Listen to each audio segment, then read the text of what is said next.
Hello दोस्तों, एक बार फिर से स्वागत है आप सभी का हमारे YouTube चैनल पे।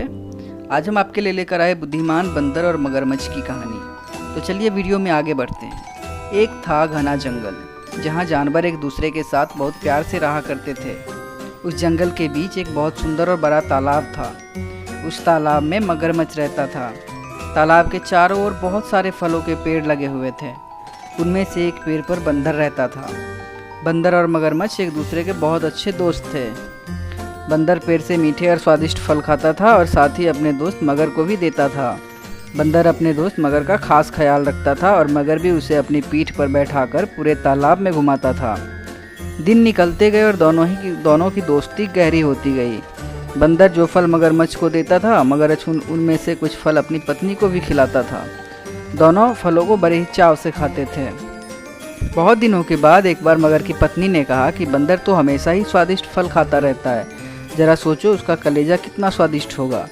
वह मगर से जिद करने लगी कि उसे बंदर का कलेजा खाना है। मगर ने उसे समझाने की कोशिश की, लेकिन उसने नहीं माना और वो मगर से रूठ गई। अब मगर को ना चाहते हुए भी हाँ बोलना पड़ा। उसने कहा कि वो दूसरे दिन बंदर को अपनी गुफा में लेकर आ जाएगा, तब उसका कलेजा निकाल कर खा लेना। इसके बाद मगर की पत्नी मान गई। हर दिन की तरह स्वादिष्ट फलों के साथ बंदर मगर का इंतजार करने लगा।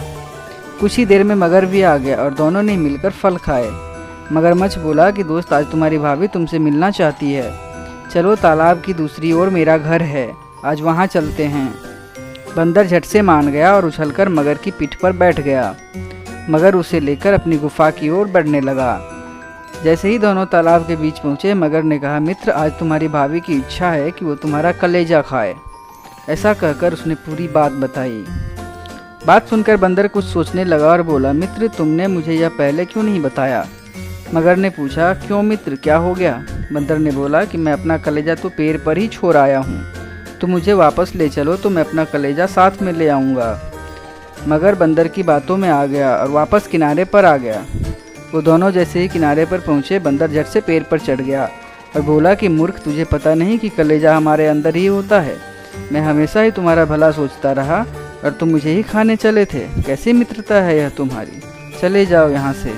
मगर अपनी करनी पर बहुत शर्मिंदा हुआ और उसने बंदर से माफ़ी मांगी, लेकिन अब बंदर उसकी बातों में नहीं आने वाला था।